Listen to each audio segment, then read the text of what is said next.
Hey, Jaden, how you doing? Good. How are you? Good.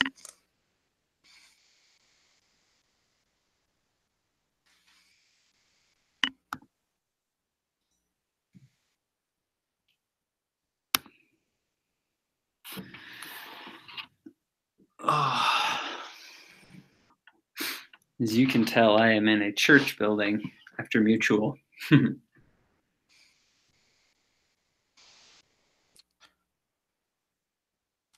It's all those stylish surroundings giving it away there. Yep, plenty of beige. This is a super old church, though. There's lots of wood paneling everywhere.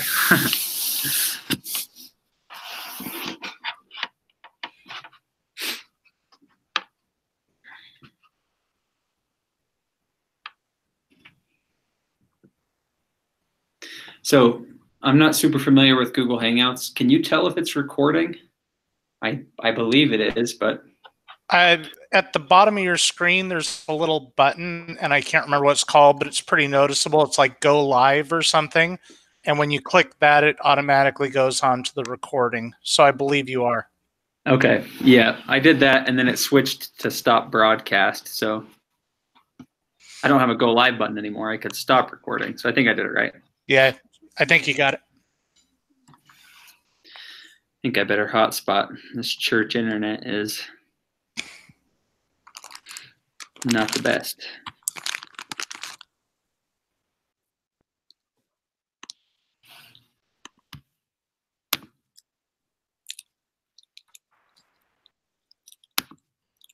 Hello, do you guys hear me? We got you. Okay, good.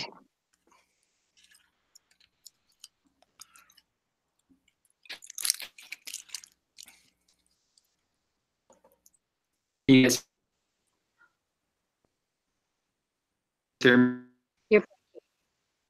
I can't hear whoever's trying to talk. I think I have bad reception again. I don't think it's you. I think it's the person trying to talk. Oh, okay.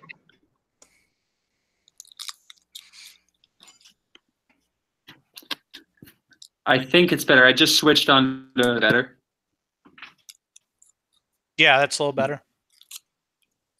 Okay. Has anybody heard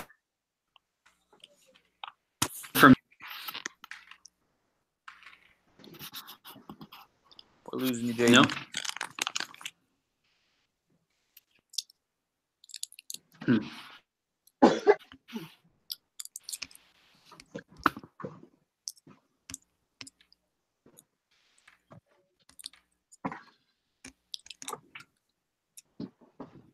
Is that any better? Yeah, it seems like you're a little clearer now. Okay. Well, I'll go with the church Wi-Fi then. Phone was really slow. You guys want to go? Let's get rolling. Okay. Well, I figure I'm in a church, so I can say the prayer. It's only fitting. So, dear Heavenly Father, we're thankful for this day. We're thankful that we can gather here together as a group to discuss what we're thankful for and how we can apply gratitude in our work life and our personal life to be more effective and happier people. Please bless. We can have a productive discussion and a civil discussion, and we say these things in the name of Jesus Christ. Amen. Amen. Okay.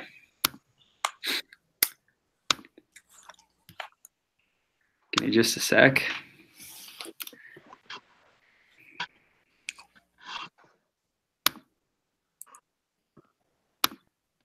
All right.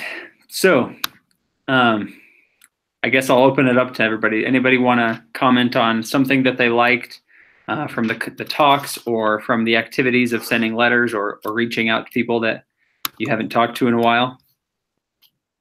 Anybody have any awesome experiences? So for me, I chose one person that lives right here near me. It's actually my grandmother, who my grandmother's always been in our life, but she's not the nicest person. And she's very I just say she's not nice, so I'll just leave it at that. Um, so in determining my 3 people, I was going back and forth on her, and just from the things that I have learned from reading the book and listen the talk from oh my gosh, my mind is going blank. President Monson. President Monson.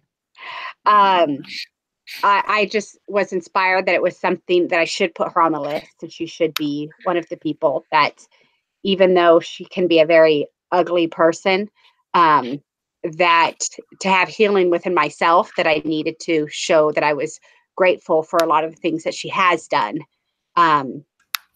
Like the other day, I was at work, and my office is 45 minutes from the house, and my husband was at a job fair, and he wasn't able to get away because he was manning one of the tables, and they closed the school at 2:00 because of inclement weather. And so I called her and I asked her if she can go get the kids. She actually lives on one of my houses here on our property, and she did. So even though she may not be a nice person, she has done things to help me out. And so I need to make sure that I set aside any feelings that I may have on that part and show that I am grateful, and I am a grateful person towards the things that she does help with. So when writing the letter, it was one of those that I was kind of torn. It was difficult, but I knew that I needed to do it. Awesome. Yeah. Anybody else?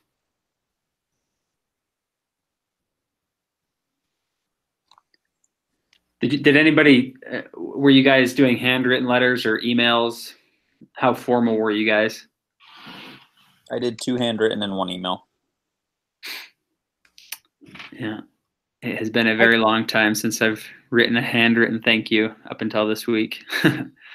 I did one that was a little bit off exactly how they laid it out. I actually did a letter that I typed up and went over. It's to someone who passed away fairly recently, and I went and talked to his daughter. And I just went through and told her what a difference he made in my life and how much I appreciated him and all the stuff he did. And that was actually kind of a pretty, I don't know what the right word is, moving or touching things. It really meant a lot to her. I bet. Nice. Yeah, mine was kind of similar.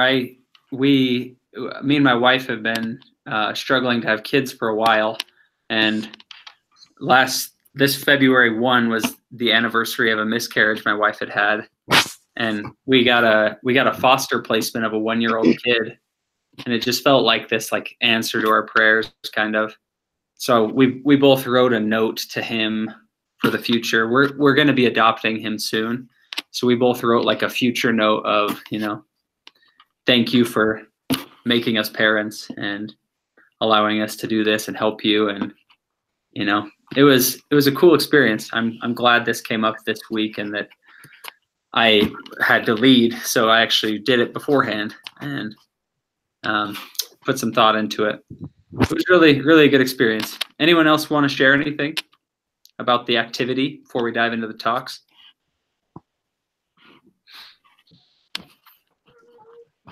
I just think it's really neat to actually put it down in writing and to really sit and contemplate the people that we're grateful for.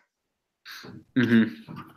Yeah, it was Even one of my New Year's it may not seem that it's a blessing at times, that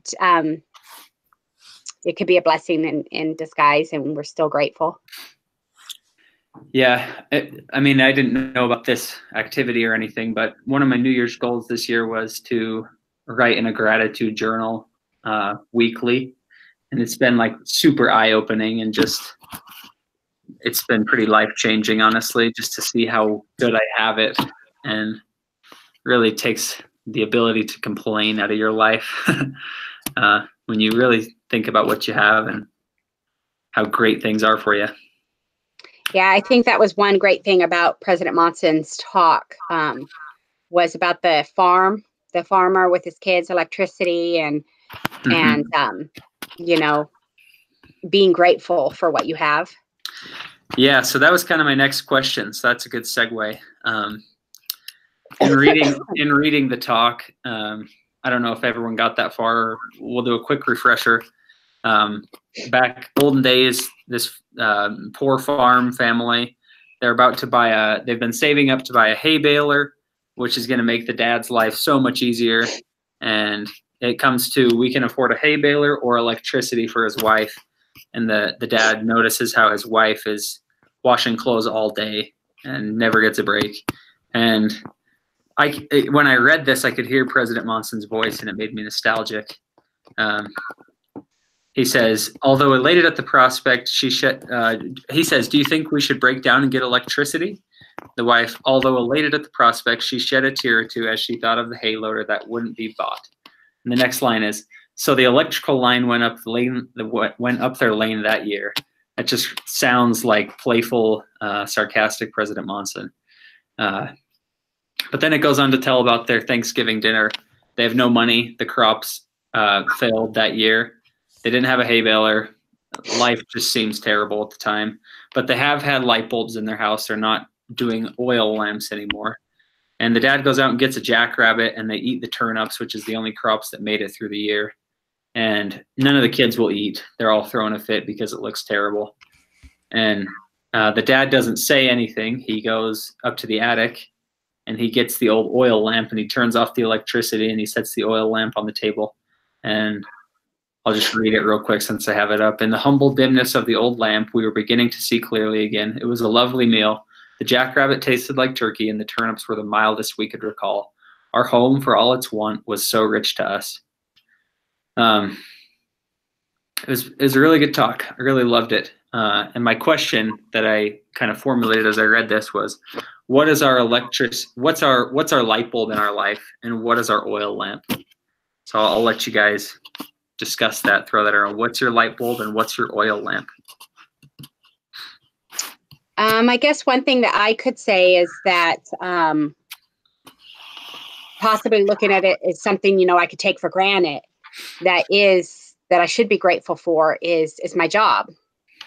You know, I think a lot of times we complain about our job, or we're like, oh, I got to get up and go to work, you know, but stepping back and looking at, you know, I'm grateful that I have a job, you know, and many people don't, or I remember there was a time when I was unemployed for a little while, you know, and so being grateful, even though it may not feel like a blessing at times. Yep. 100%. And to kind of echo that, you know, I agree. A lot of the times we focus on what we don't have. And that was one of the things that I really took away from his talk was, you know, so many people focus on what they don't have. Like, hey, I don't have the hay baler, so that's what they focus on instead of what they do have. And a lot of times the material possessions, they bring us happiness, but it's all momentarily. We think a lot of the times, hey, the pasture's always greener on the other side. But kind of like what you were saying, where, hey, if we stop and look at what we have and where we are, it's actually pretty great. Yeah. Not that it can't be improved. I actually just watched an old devotional that Elder Holland gave at BYU Idaho called Living After the Manner of Happiness. And it tied in perfectly with the subject. He was, you know, going through, and he said he was sitting there thinking about it, and then came up, he can't think of a single person that he knew that is happy that sort of had a negative outlook on life, that was putting other people down, difficult to be around. And a lot of that is tied in with gratitude. I literally just stumbled on this, and it's kind of funny. I was sitting there thinking how closely this ties in with what we're discussing today.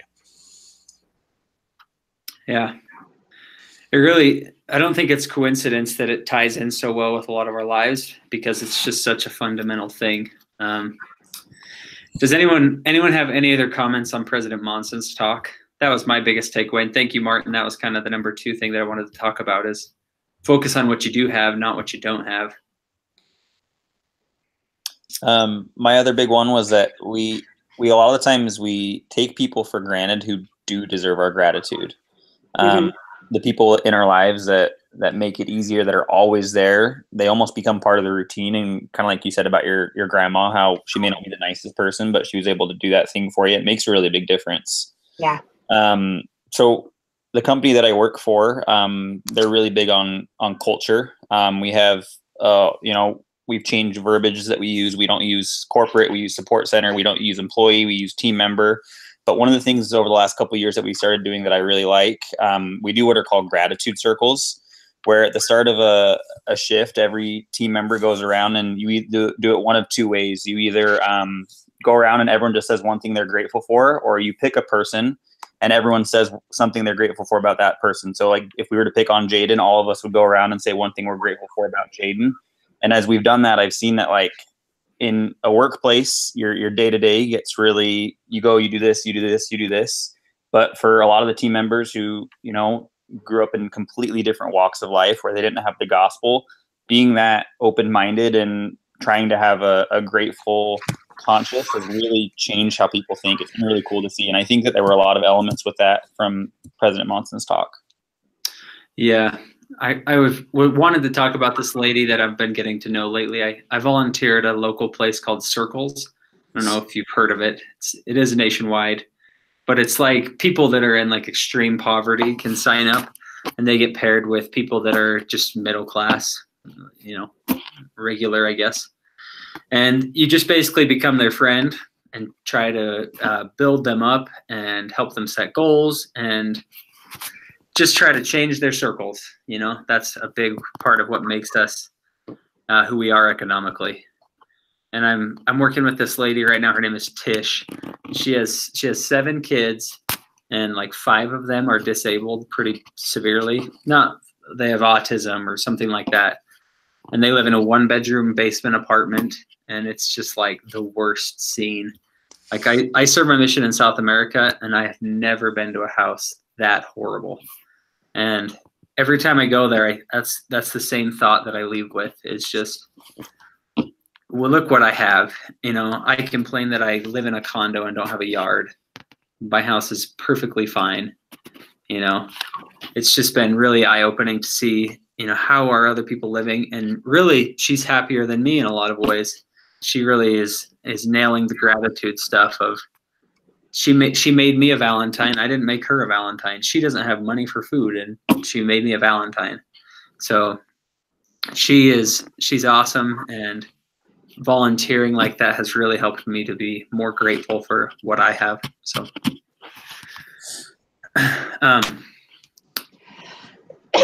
one thought on that. Many years ago, I used to do motorcycle racing, and there was one of the instructors, Keith Code, actually put out a pretty big book on it, but he goes through and cites survival instincts. When you're out there, going pretty fast and something goes sideways, you immediately focus on what's going to help me survive. And I sort of liken that unto the natural man. Just it's what we're preset to do. But when we get in trouble, you do something called target fixation. So if you're going through a corner and all of a sudden you start sliding out a little bit, or you think you're not going to make the corner, you start focusing on where you think you're going to crash. And almost without fail, wherever you look is where you will go. So we need to we need to overcome that survival instinct and look where we want to go. And almost without fail, once again, if you looked where you want to go, even if you had no business making the turn on occasion, you usually did, and that I was always sort of amazed how that works in life also. Just what we focus on and is exactly where we end up. I love that. Yeah. Wisdom from a motorcycle racer. Awesome. We'll have to hear more about that later, Jared. That sounds more interesting than anything we've discussed. Let's jump to the Pepperdine talk, the gratitude at work. There's a lot to take out of this one. It's really long. One thing that I focused on and narrowed in on was there's a couple of questions. How intensely do I show my gratitude? How frequently do I express my gratitude? for how many circumstances in my life do I feel grateful, and toward how many different people do I feel grateful for a specific positive circumstance in my life. So I had never thought about that. It kind of tells you to do it, in a quiz style, 0 to 10. How intensely do I show my gratitude? I'm probably like a 3.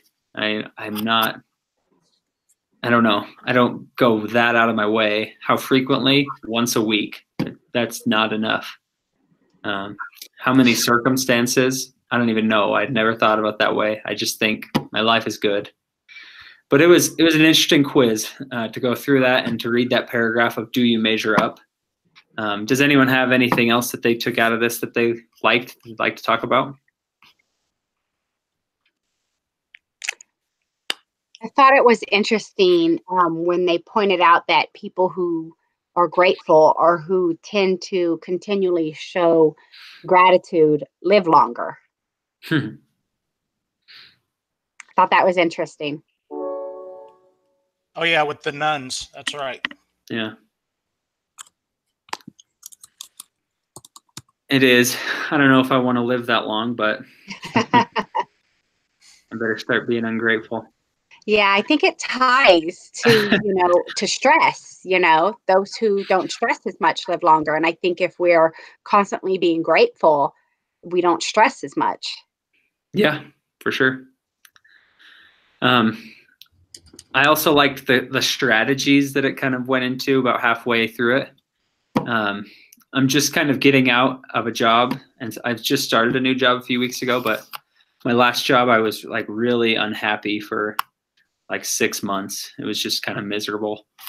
And as I read these things, I kind of think back and think maybe I could have been happier at that job. I don't think it was a good fit personality wise. And that sometimes it's just not a good fit, but I'm focusing in on some of these strategies to make sure that, this job and future jobs are, satisfying in what I'm looking for. And I really like strategy number 1, reflect on 3 good things. I started that this week. It's been cool. It just says, take a couple minutes at the end of each day to reflect on the day, identify 3 things that happened which you are grateful for. E.g. a coworker's extra effort, a manager's feedback, and a customer's honesty. Jot these 3 things in a journal. This daily exercise of counting your blessings is found to increase and sustain happiness. So that's something that I've struggled with, is sustaining happiness. Sometimes I get into a routine of a job and I like it for a year or 2, and then it just gets stale. So I really want to focus on sustaining happiness at work and just everywhere else. At school as well. Sometimes I go hard for a few semesters and then I'm just like, oh, tired of it. I want to look for and actually write down what I'm thankful for. And I think that will help me sustain happiness. So what do you got? What are your thoughts on that? Has anyone kept a gratitude journal or anything like that for an extended period of time? I've never done that, and I can't remember if we read this in this class or not, but one thing I used to do is I'd try to take something that really irritated me that day and go through and find things I could be grateful about it. One of the people I work with that I manage gave me a really hard time about something. Go through and, okay, this is helping me to become a better manager. It's helping me to increase job satisfaction and performance, stuff like that. And sometimes, excuse the expression, it was complete BS, but just going through the motions of doing that just helped me to change my focus and helped me to, on the whole, find more positive ways to address things and feel better about it, even if it had been a really challenging thing to deal with at the time. Yeah, you basically just described strategy 2, want what you have. So it says find ungrateful thoughts, formulate grateful thoughts about those, and substitute the grateful supportive thought for the non-grateful thought. So it's just, pulling the weed out by the root, I think. Just get the bad out of your head and speak it into existence that you're grateful for everything. And it's really true. Like a negative thought and negative feeling can be cancerous and grow to more than it should be. And destroy you, I think. Another thing that I kind of thought was interesting about this talk was it talks a lot about, look for things that you're thankful for, your coworkers, etc. And it reminded me of kind of the like LDS cliche of like, you're the answer to someone else's prayer. It kind of made me think, how can I be, the person that people are writing in their gratitude journals? If everyone were to do that at the end of the workday, how can I be the person that people are writing about in their gratitude journal at the end of the workday? And it's helped me the past few days. Again, I've only been doing it since Monday, but to just think of, look for people that look stressed and ask them how I can help. If I go to the vending machine, get an extra thing and share it with the person next to me, whatever. And I think that done over a lifetime makes you, the person you want to be. Anyone else have any thoughts on this talk before we wrap it up?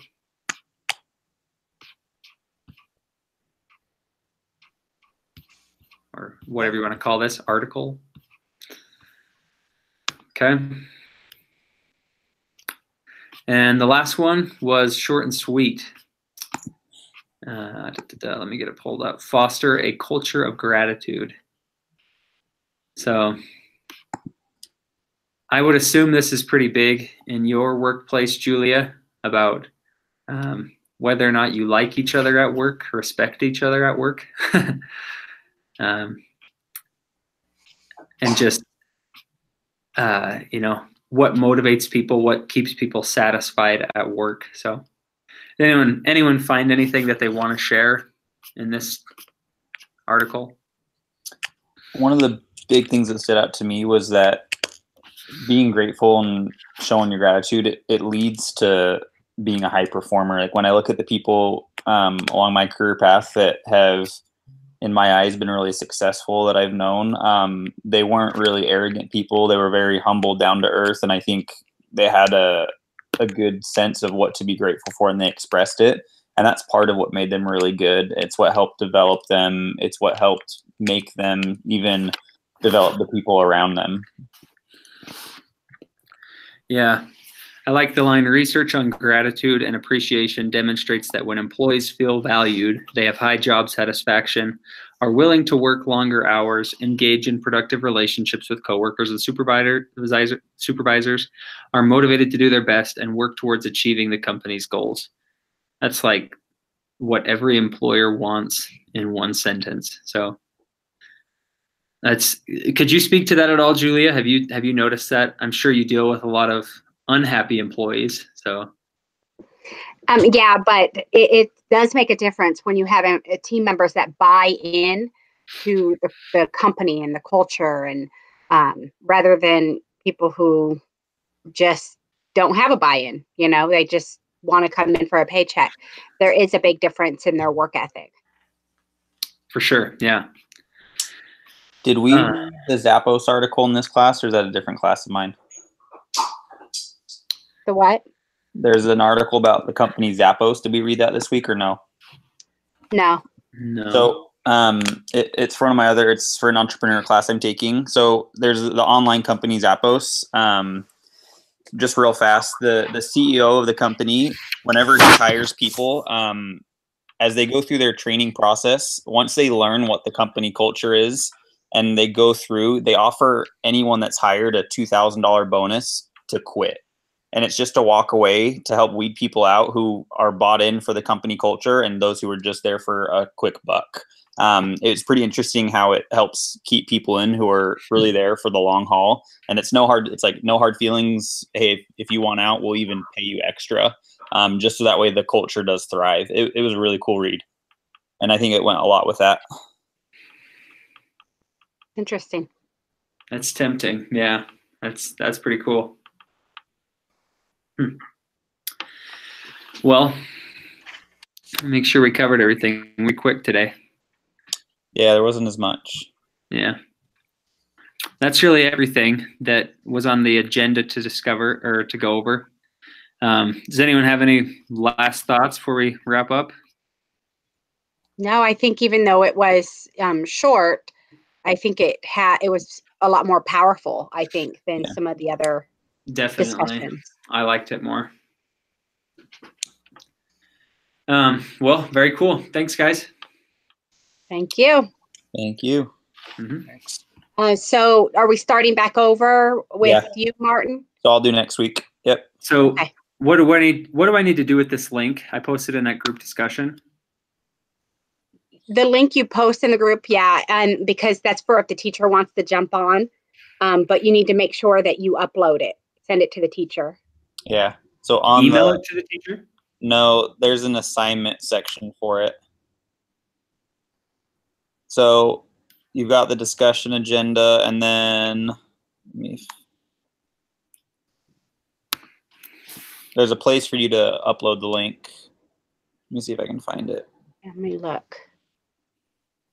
It's not in just like the regular content. It's in the gratitude activity. Yeah. Yeah. Gratitude activity instructions. Should And be then down from there, 1 or 2. probably if I click the little arrow button.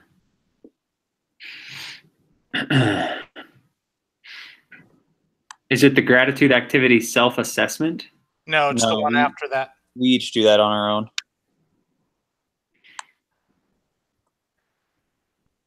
Gratitude activity. Start a new thread and just post the link. Yep. All right. Thank you, guys. Thank you. Have a good one. You too.